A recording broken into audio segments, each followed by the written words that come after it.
cannot leave this campus Okay. and with debt and no degree. So like, we gonna finish. My dad, who's a amazing man, very smart, he was one of the very few and first Black people that worked for IBM. So I job hop every single year. Oh. And every year, I asked for more money. So that's how so every year I was making like 10, 15, 20,000 more than my last role.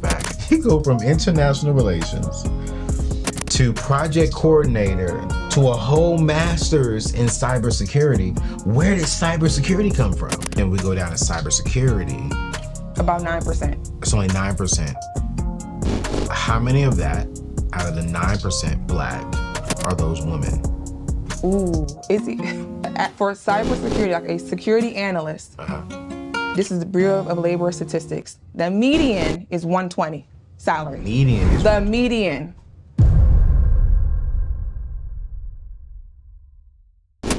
2025 is right around the corner, and I do not want you to go into that year guessing or wondering how that year is going to be. No, I want you to have a strategic plan on what you're going to do going into the year 2025. That is why I am hosting a free workshop on December 12th at 8 p.m. Eastern Standard Time called Start Stronger, where I'll be giving you the wealth building strategies for the new year. We will dive into proven strategies to crush your consumer debt, build wealth, and create a year you will love. You'll learn how to both plan, prepare, and prosper for the new year with actionable tips to maximize your income and watch this, minimize your expenses, and start building your legacy. Seats are limited, and just for attending, I am going to bless you with the complimentary free 50-page ebook called How to Get a Pay Raise in the Year of 2025. Listen, I don't want you to wait. I want you to register right now. Go to anthonyoneal.com/start strong.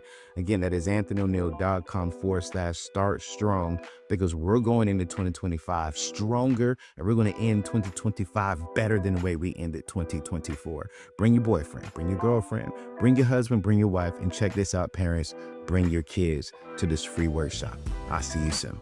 What's going on, fam? It's your boy, Anthony ONeal. Welcome back to the table, and I'm excited about today's show. As always, I say that on every single show. I need to come up with a new line, because every single show, I am extremely excited about what I get to do. And today, man, I'm excited because one of my good friends, my queen, sent me a text message, I want to say about a month and a half ago. She was like, hey, I know you're very protective about the people you have on your show, but there's a young lady I need you to meet. She is solid. She is winning in the tech space, and we need more people to know about her. So I started following her. And at first, I didn't ask her to come on my show. I was just watching her and just looking at her content. And then I went and looked on her bio. And inside of her bio, there was another Instagram page. And she doesn't know this, but this is why she's here today. When I clicked on that page, it was a page that is teaching young people how to get into the tech industry. So not just how do they get the education, how to read, write, process information, and add, but how do you get skills that can produce you income before you even graduate high school? Immediately, I go back to her page and I send her a voice note, right? Because, you know, she's a beautiful young lady. I ain't want to slide in her DM, and then she got a whole man. He'd be like, who is this Negro? So I said, hey, if she with her man, hey, sis. Because I love what she's doing. And I said, yo, you're winning in this tech space, and I want to bring you on the show, and I want to talk about it. And so everyone, I need y'all to dial in today, because the wealth information that we're going to get from this young lady by the name of Miranda is going to be absolutely amazing. All right. This is not going to be like your normal tech conversation. This is going to be like, yo, how do we really win? And how do we win as a Black person? And watch this, we can go deeper. How do we win as a Black, beautiful, successful woman in the tech space? So listen, before we get to my guest, Miranda, man, listen, don't forget, I need you all to make sure that you comment, like, and share this video. But most importantly, we are almost at 1 million subscribers. We are going to be hitting this soon. I love you all. That is honestly amazing that nearly 1 million of you all are rocking with me and have been growing with me. And man, I'm extremely, extremely, extremely excited to say that you all are family. And so we're not at 1 million yet, but if you are dating me right now, hey, just go ahead and marry me. I think I'm an attractive young man. You know, just hit that subscribe button and we'll be married. And I promise you, these will no longer be friends with benefits. I will be an extreme asset to your life. Yo, hit that subscribe button. But yo, let's get to my sister, Miranda. What's up, sis? What's going on? Yo, listen, let's get into it. Let's go right into it. Because you are doing some big things, but I want to go back to your origin story, because today you are a master's, you have a master's degree. Yes. You're in school for your PhD in cybersecurity. Yes. You are making 6+ figures in the tech industry. Correct. And you're helping others make 6+ figures in the tech industry. So that's who you are today. Yes. Right? But I want to go all the way back. You went to the second best HBCU. You know what? You know who's number one? I don't know. I went and graduated from the number one school, so I don't know any other number one. Virginia Union is number one. North Carolina A&T is number two. For now. It's my show. Allegedly. It's my show. But no, so you went to A&T, and one of the things that I really loved about your story that I think we find a lot of people do this is you changed your degree 3 times. 3 times. Why? I thought I wanted to be a veterinarian. Okay, veterinarian. Then I thought I wanted to be in the business. Okay. The very last time after, my journey while at A&T, Yeah. I went to my counselor, was like, what can I graduate with? What major can I choose with all my credits and get me out of here? I'm coming up on 4 years. I need to be out here in 5. Wow. He said, okay, so we're gonna do this, do that, da, da, da. So. Miranda, how many people do that in school, would you say? Like, hey, I need to get up out of here. I don't care what my degree is. I just want to graduate. A lot of people. But my reason for, okay, so I will say this. I struggled in school. There were a lot of factors into that. But I said I cannot leave this campus and with debt and no degree. So like, we're going to finish. We're going to walk away with something. Okay. So I said, okay, there has to be something I walk away with. Yeah. I can't leave with anything, with nothing. Yeah.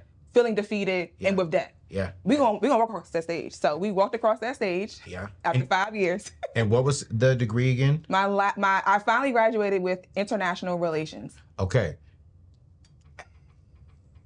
Respectfully, what in the heck is that? Honestly, I'm sorry.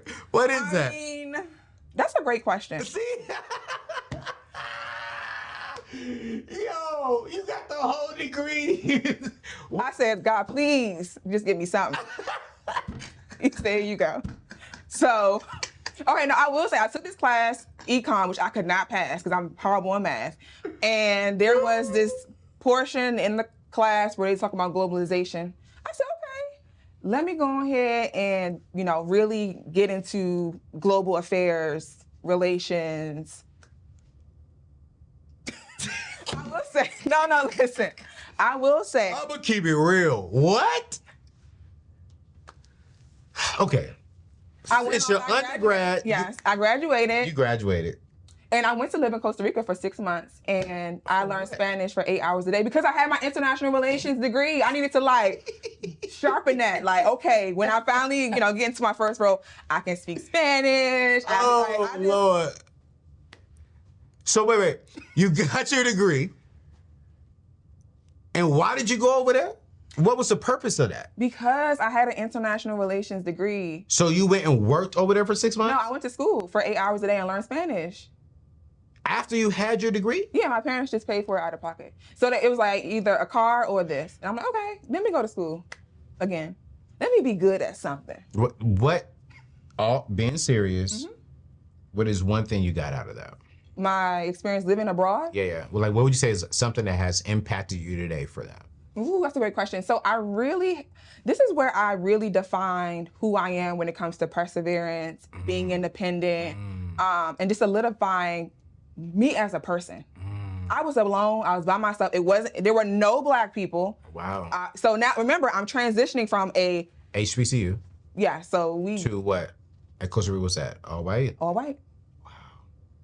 8 months. 6 months. 6 months. Came back. What happened when you came back? Because I want to understand your origin story into the tech industry. Because you're booming in this industry right now. Yes, thank God. But I'm like, how you go from relations, international relations, to living in Costa Rica, to the heart and desire for tech? That's a great question. So I will say, I'll just bring it all the way back to I'm like 7, 8 years old. Okay. My dad, who's a amazing man, very smart, he was one of the very few and first Black people that worked for IBM. Okay. And so he actually was in tech. Wow. And at the time, my family, we didn't have, we weren't financially, there. We didn't have a lot of money. And my father, who values education, said, hey, I want to put you in this private school, myself and my 2 sisters. So he volunteered to set up the school-wide network of computers there after school. And we got to go there for free. A man. And so, but while he was doing this after school, so I'm helping my dad do this. And so I didn't even know this was like tech. I just knew I was helping my dad. We trying to get through. Yeah. Fast forward, once I graduated and came back from Costa Rica, I got into a role of program management. I said, hey, I have, I'm organized. I have, I'm efficient, understand processes, and I can retain information. So I was brought on. Very first government contract, I got a clearance, and then boom. So I started in project management. How much is the average salary starting in that with a 4-year degree? I would say my very first salary out of school was $70,000. $70,000. Yeah. That's not bad though. Oh, no. Yeah. I mean, so mind you, this is years ago, right? So our economy was much different. Yeah. Single woman, no kids. Yeah. I was driving a Benz. Like Or you was balling. And you in my were mind, not listening to my show. I was not. I'm so disappointed. That was a long time ago. But, yeah, so once I really, got my footing in there and I said, okay, now I know exactly what I need to be good at. Yes, ma'am. But the program that I was on was a STEM program. Okay. So it was for the Navy and it was a multinational funded missile. Yeah. So I was traveling throughout the country, world. Oh, dope. Got my clearance. And so I began to understand the jargon. So remember, I had no technical background other than MySpace, right? Building my MySpace page, my Black Panther page, right? Facts. Okay, I'm telling your age right now, but okay. That's fine. But no, so remember, so that no technical background, but I was in a space doing project management in a technical space, STEM-related engineering space. Yeah. I said, I'm gonna do this. I'm gonna own this. I'm finally in a good space. It's the DMV area. This is what people do. They go off to college, come back, work for the government. Boom, I've done it. And so I began to really get strong and really upskill in project management. Okay. And from job hop every single year. So every year I had a new job. Yeah. When you say project management, because I think there's some people listening to this, project management, explain exactly what that is and how that implies in the tech world. Because project management doesn't come with coding, none of that. And I think oftentimes when people hear the word tech, we automatically go to coding. But you're saying I was in the tech industry, but I was a project manager. Break down, what is a project manager? Yeah, so I would say I started off as like a project coordinator, so a little bit lower than a project manager. Perfect. So I'm taking meeting minutes, I'm managing calendars, Yeah. I am there's things called red folders, so I'm handing off certain, secret documents back, and so just think of almost like an admin. Yeah, I was you know what I just mean? about to say that, yeah. Like an admin. Admin in tech. Correct. All right, so you started there. Low, yes. Low end when you got in. Total pole. Maybe about 60, 70. Where did you go from there? So I stayed there for a while. I just continued to grow. So eventually I became like a senior project coordinator. You know what I mean? But remember, so I job hop every single year. Okay. And every year I asked for more money. So that's how so every year I was making like 10, 15, 20,000 more than my last role. Facts. So I'm like, oh, I got the formula. Okay. So I'm getting the 6 figures like that. Wow. Now, education, because you have a master's degree in Cybersecurity. So wait. That didn't happen until later. Listen. You go from international relations to project coordinator to a whole master's in cybersecurity. Where did cybersecurity come from? So remember, I kept working on these STEM-related and tech-related projects. Yes. thank God there was a Black woman. I worked kind of like the front office, so like almost like chief of staff. Now I'm at like a chief of staff space, working in the front office for my directors within the tech space, OCIO. Okay. And so I knew all the jargon. I knew it. I just wasn't doing it. I wasn't doing it from a technical perspective or like really in tech. So, but I met this assistant director and I said, hey, I want to learn cybersecurity. I am in these meetings. I see how important it is. I hear the conversations. This is something big. This is something emerging. I need to be a part of this. And so that really like triggered for me because I remember my dad was in tech. So I'm like, I need to catch this wave. I need to be a part of the next big thing, cybersecurity. Okay. And so I went to her, I said, I want to get into this. She said, well, what are you good at? I'm good at process improvement. I'm good at being efficient. I'm good at, just real, workflows. She said, okay, we have this kind of project. I don't want to get too technical, but it's called an ATO. Okay. So when you bring systems on, there's a process. And you have to get it signed. Yes. Okay. And so I said, okay. She said, this is a process. We're behind. We're not getting the signatures fast enough. Got it. She said, fix this. Fixed it. So I actually improved the process. We weren't lagging behind. We were getting the signatures signed. She said, great. So I found where I was best, where I can apply my transferable skills into tech, which is me being efficient, the project management piece, very organized. Yeah. So I got that all together. And she said, good job. I'm about to give you this bigger project, and I'm going to teach you. Yeah. So she taught me every single step. So mind you, no technical degree. Right. I haven't gotten there yet. Wow. Mm-hmm. Now, in this field, and please correct me if I'm wrong, right? I think it's less than 25% African American in cybersecurity. In tech, period. In tech, okay. So then we go down to cybersecurity. About 9%. It's only 9%. How many of that, out of the 9% Black, are those women? Ooh, is it? Is it going to probably be like 3. half? It's 3%? No, yeah, about 3%. 3%. And I want to ask this question in a sensitive way. How do you feel being a Black woman in the tech world? Today, it feels much different than yesterday, or my yesteryears. Okay. I did not feel like I was good enough. Okay. I felt like because I didn't have a technical background or a cyber background, I couldn't do it. I was afraid that somehow they would poke at my weaknesses. You know what I mean? And so, but with that in mind, you know what I did? The one thing I learned, I'll tell people this all the time, just ask. I had a director. I said, hey, I want to learn this. Can you teach me this? He closed the door and he went on his whiteboard and he's teaching me. And he said, now say it back to me. Explain it to me. But see, the thing about it is when you go to someone and you ask them a question, you say, hey, I want your help.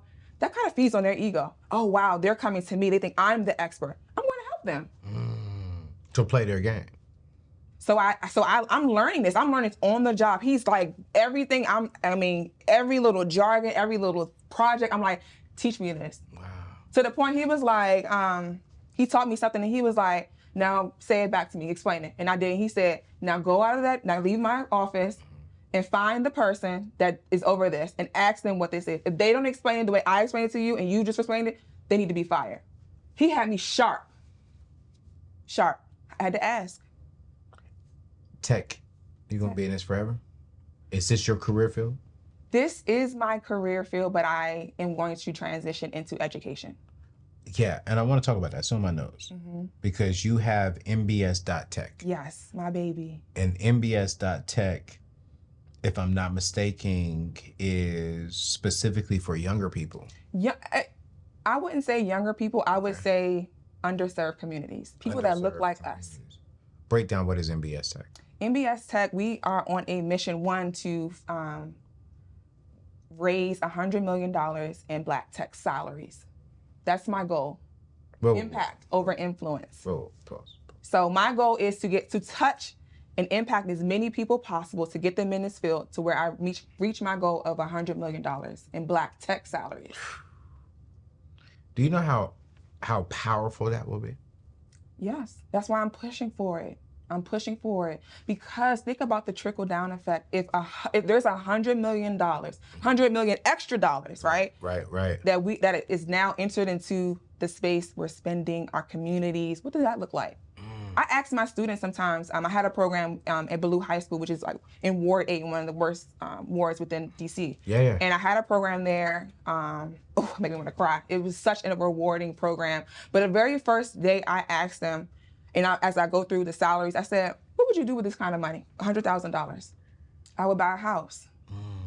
I would fix the rec center. I would fix the playground." Exactly. So these communities where people are underserved, where I even had to explain it, like, look at your building their apartment building. It's dark, it's gloomy. Look at the flowers. They're not even attending to the flowers. If you had a higher income, those people would care a whole lot more about you and your community. You will own a house with building wealth. You will have a car, right? So it's just a trickle down effect. And so I knew once I got into this field in the job security, because that's important, job security, along with the salaries, I said, oh, everybody that looks like me, I have to get them in this space if I can. I have to create some type of impact on these people and get them into this space. They have to know about this. What would you say to that mom? You're a mom. How old is you have a son, right? Daughter, 8 years old, Blair. Blair. I'm so sorry. It's okay. Yeah, I gotta remember all the facts. Okay. All right, so your daughter comes to you at 10th grade. 10th grade.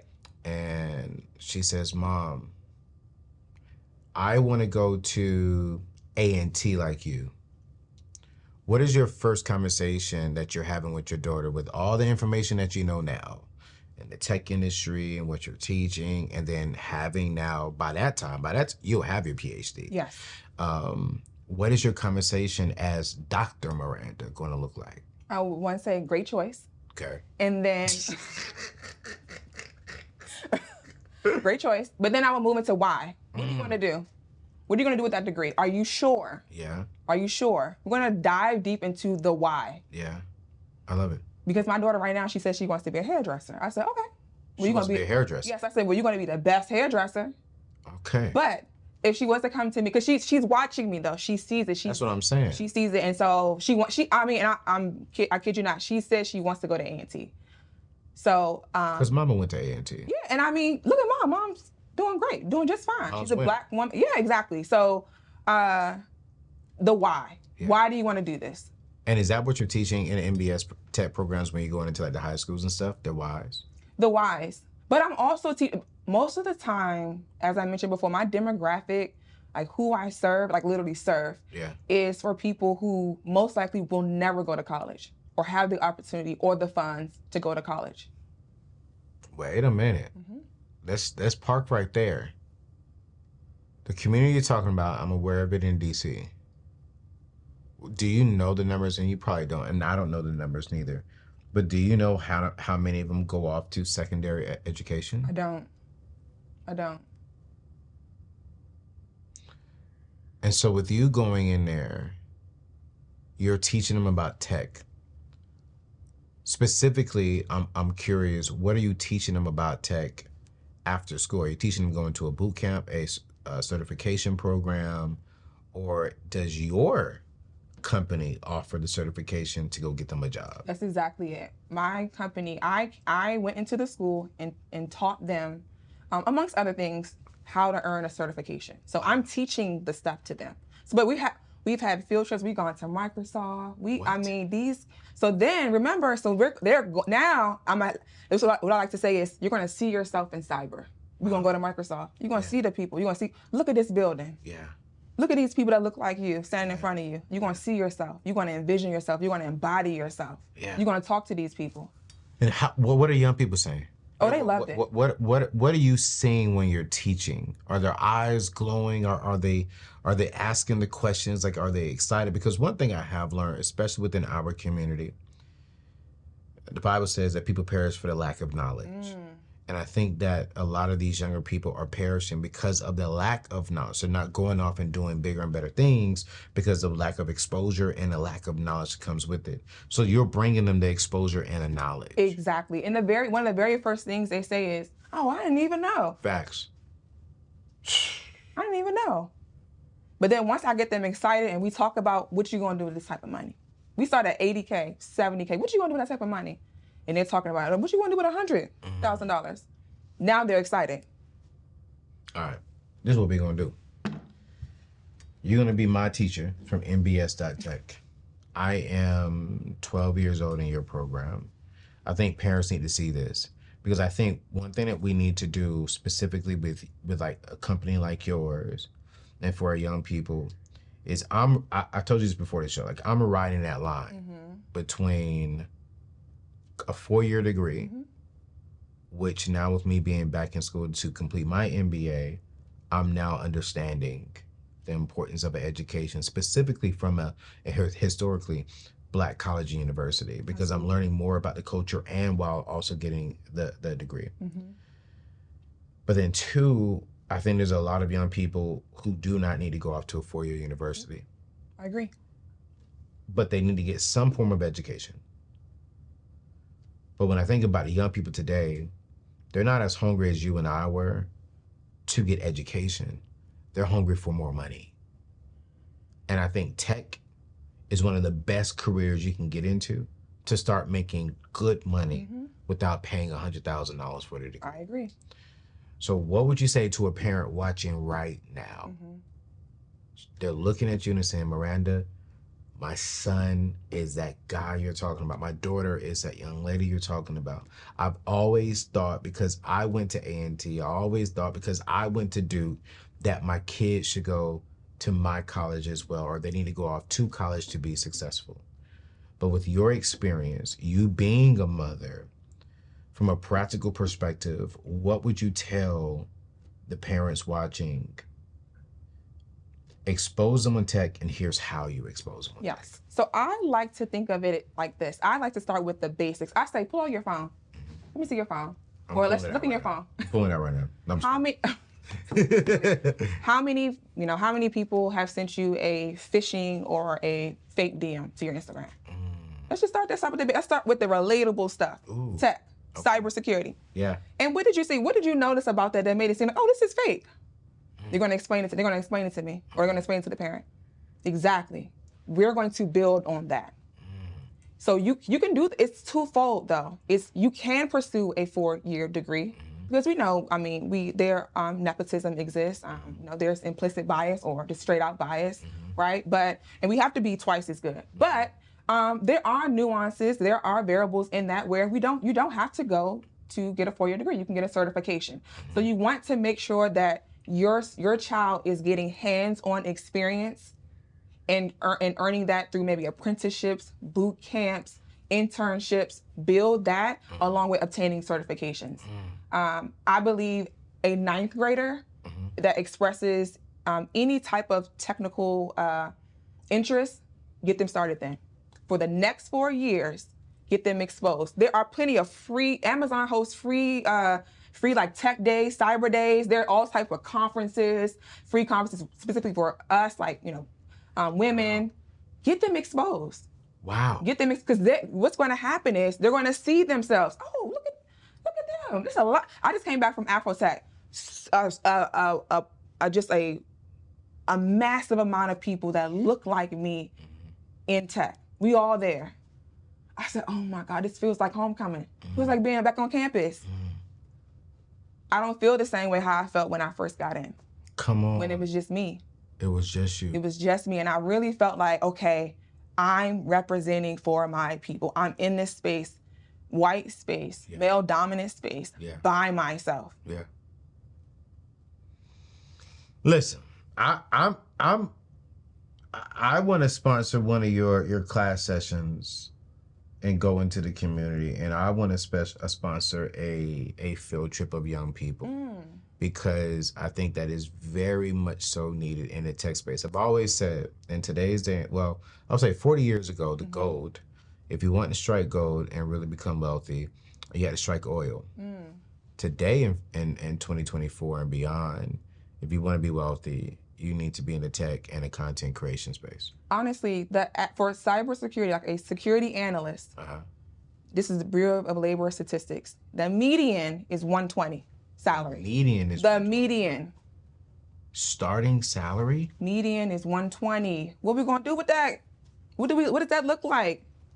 What does that look like for us? What does that look like for the person that's about to graduate from high school? Yeah. Or maybe a single mother who is, working at Amazon, right? And like, I gotta have something different for my kids. I gotta change who I am. I gotta change my situation.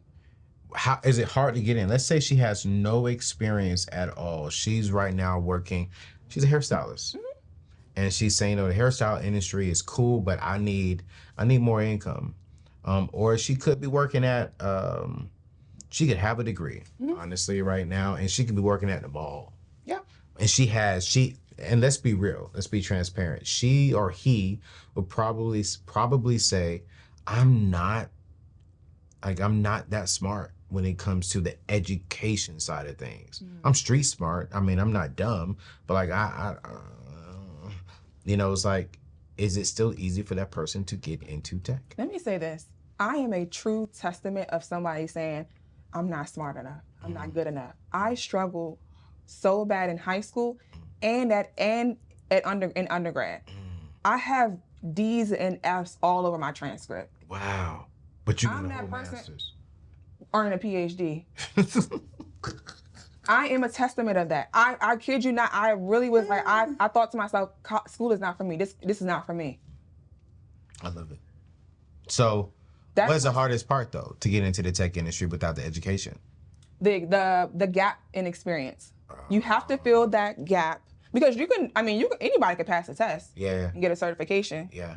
But it's the gap in experience. So you have to find ways in which you can do things on your own. There are labs out there that you can gain experience on. There are one day, there are, conferences. There are a lot of ways in which you can just acquire that experience. Yeah. No. And then most likely too, just think about, so back to that person that's working at the mall. Yeah. I want everyone to know that every single business, every single organization has some element of cybersecurity. Yeah. So if you are working at Sephora, right? Corporate has a cybersecurity department. Wow. So the retail side, the customer service side, maybe product. Right. You can be a product manager in cybersecurity. Now you're talking good. So where there's a will, there's a way. And there's plenty of ways. So as we're about to end the show, because I wish we had way more time to talk about this because you're doing some amazing things. MBS.Tech is specifically, you're helping people get salaries inside of tech. Their goal is to get 100 million salaries. Black tech salaries. And that's through education. And that's through education. So your company is providing education. Correct. So that way we can get the education to go get a job. Yes, and it's a comprehensive, it's not just, I'm going to teach you something. We're going to help you with interviewing. We're going to redo your resume. Yeah. We're going to stay in contact. We're going to do, if you do have an interview coming up, all right, let's sit down. Let's talk about it. What's the job description? Where are your weaknesses? How are you going to introduce yourself? That's the hardest one. I ask people all the time. Just to start with, tell me about yourself. People get stuck. It should be the easiest question. You know you. Only you know you. So you're walking through all that. Full comprehensive, beginning to end. You know, I think I may do with you. What? With me? I think I may want to bring in some juniors. And we just do a whole tech day. And I paid them $100 to come learn about tech. And let Miranda be the professor for the day. And the thing about it is, the kids love me. Yeah. I'm having a tough time right now balancing everything because people want Miranda. Yeah. Like they really connect with me. So I wholeheartedly love my Black youth, the children. Yeah. Yes. I gotta do it. I think we need this because it's like, I'm telling you, I'm riding that line and I'm like, what information do we need to give them? What information do they need?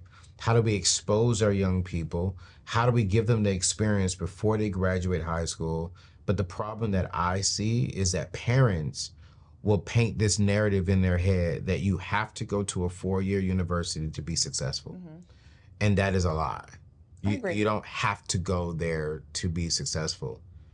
Some people say, well, Anthony, you're back in school. Well, at this stage of my life, I need this particular degree to get to the next season of my life because I need the education to get there, right? But I don't know if young people straight out of high school need to go to a 4-year university. How about you get them the education through MBS.Tech? So now they go out there and get them a basic tech job making 50, 60 grand at 18 years old. I was making $18,000 at 18 years old. You know what I'm saying? So now I got 60,000. Now I can play around at a young age as far as, okay, what do I want to do? Where do I want to go? And I'm paying bills. I'm not racking up any debt. And then once I identify, maybe at about 25 to 30, what I really want to do, now I can go get the 4-year degree if I need it. Or I could be like, no, I want to ride the tech thing. So I'm gonna get some more certifications, or I can go to school to get a master's in tech or something like, or a bachelor's in tech or whatever that is. But it's like, I feel as if we really got to start exposing people to different routes and to different options.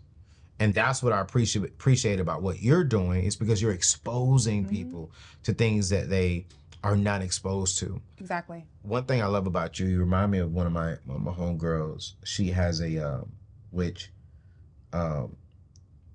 I think she's amazing. She's a young Black lady out of Nashville, Tennessee. She has a charter school from kindergarten to 5th grade. And I love her so much because one day I came about like 2 o'clock in the afternoon. When I got there, I came to read a book about money. And they were all coming off of a bus. I was like, oh, y'all did a field trip? I said, that's what's up. She said, yeah. I said, where did y'all go? Tennessee State University. I said, excuse me? She said, yeah, but what? I said, they 5 years old. But you that's what you got to get them while they're young. That's important. That's the foundation. I said, wait. She said, yeah, they won't remember it, but they'll see it. It's muscle memory. That's it. Muscle.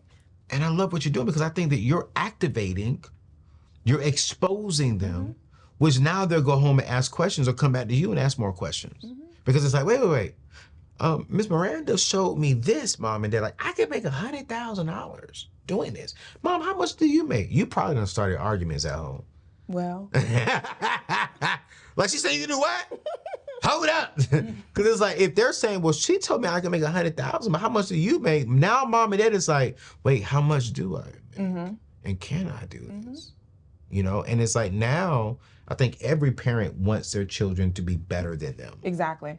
And so it's like, yo, go back to Miss Miranda, get this information, and you need to pursue that because you're giving them a solid foundation to start on. And I appreciate that. Absolutely. It's my dream. I talk about and think about my legacy. What happens when I leave this earth? I mean, we can walk this earth, we can do things, but I think what's most important to me is what happens when I leave. So that 100 million in Black tech, oh yeah, Miss Miranda, she helped me. Oh yeah, she was a Diamond Blue. She taught me. Now I'm working for Microsoft. That's what's important. What are people going to say and think of me, and how impactful will I be after I'm gone? You know what I mean? That's what's important to me. So when I am serving my community, when I'm feeding the home, I mean, I do it all because I care about my people that much. I want my people to be successful that much. And so I know you're talking about the degrees, but my PhD is for me to open doors and leave that door open and open more doors. Because I want people to come, like, I'm putting everybody on my back. That's why I gotta get the PhD. I say like, okay, so when I'm in front of these people, when I'm talking to these people, and I'm advocating for my community, oh, who are you? Oh, I'm Dr. Miranda Stanfield, Master in Cybersecurity, PhD Cybersecurity. Like, I have to go at it like that because everybody behind me is, come on, y'all, let's go. Let's get through this door. I done opened the door. So Miranda gave me that sister. Like, don't get it twisted. My name is Dr. Miranda. Sorry, that's PhD and also masters. He had the whole neck, the whole. Don't get it twisted. I mean, but we need that though. Exactly. Because who's advocating for us? I don't think what you understand, well, I think you do, but I think what people don't understand is your daughter is watching how you move. And then your daughter's friends are watching how you move. And then a community of young people who you're in front of is watching how you move. People on YouTube was watching how you move. And I think that what you're doing, the role of what you're playing in the tech space is needed, right? I don't think your daughter's gonna be a hairstylist. I don't think so either. I just, because it's like, she's gonna see beauty, but I think she's gonna see so much more of what a Black woman could do. And I'm not knocking hairstylists. I'm gonna be super clear about that, right? Because I think hairstylists are needed, especially Black sisters, because y'all are some of the most creative people. What y'all can do with hair is insane, okay? But what I'm saying is, raising up in your home, in y'all's family, she's seeing something different. And I think that she's gonna pursue that. And I think your legacy is gonna be passed on. I think the company that you're building right now, I think that your daughter's gonna help you take over that thing. I agree. You know, and then if you're blessed to have other children down the road, I think that because of the platform and the example that you're placing forward, I don't see, and you're not making it boring. No. You know what I'm saying? Ball. So that's what I'm saying. This is, I wish we had more time, but I'm already late for my next interview. And so this young lady is doing amazing things, y'all. We're going to put her information inside of the show notes. We're going to put her Instagram inside of today's show notes. We're going to put MBS.Tech information inside of the show notes. If you want to get into the tech industry, if you want to expose your kids to the tech industry, go ahead and check out the information inside of today's show notes. She has a lot of information, and y'all, she's dropping jewels and knowledge on both of her platforms every single day. Man, I enjoy seeing what she's doing with the young people, and that's why she got on the show, y'all, because I love seeing our community going back to the younger generation and trying to expose them to things that we have not been exposed to. So thank you so much. Thank you so much. I appreciate it. You are amazing. And hopefully we'll see you on the show again soon. Yo, it's your boy Anthony ONeal. We'll see you on the next show. Peace out.